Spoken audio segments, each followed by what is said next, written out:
odayga mucjisada ay meydhana barre ayay geeridii soo haleeshay.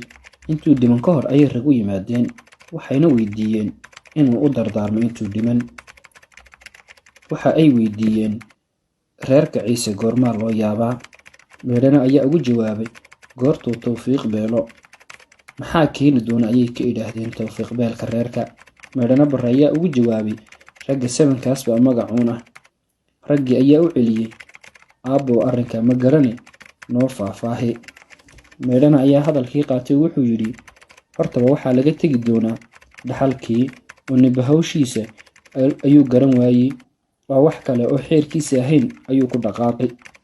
Dadku waxay noqoni doonaan dad isku wada mid ah, guddi iyo guddoomiye la kala garan maayo, oday iyo wiil la kala garan maayo, xigta iyo gacal la kala garan maayo.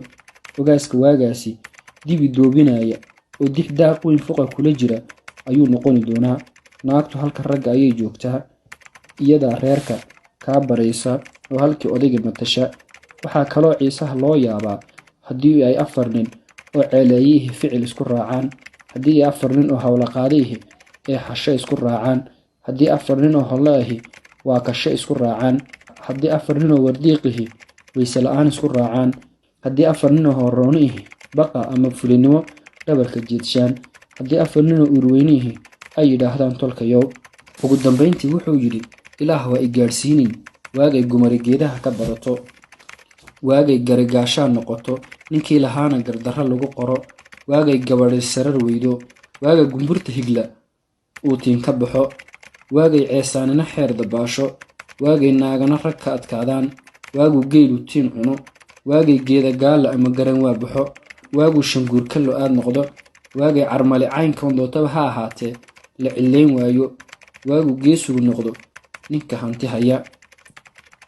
Markii geeridiisu soo dhowaatay ayuu ku dardaarmay oo waxa uu yidhi, tolkayow 3 arbacaad baan adduunyada ku leeyahay.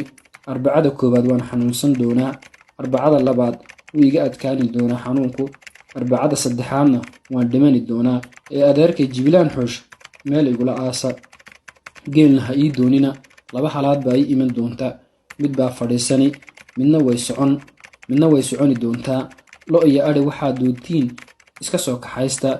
Sidii ayuuna ku dhinto, halkii ayaa lagu aasay 1934, wuxuuna hadda ku aasan yahay duleedka degmada Hadhagaala. Qabrigiisiina ilaa imika waa la siyaartaa.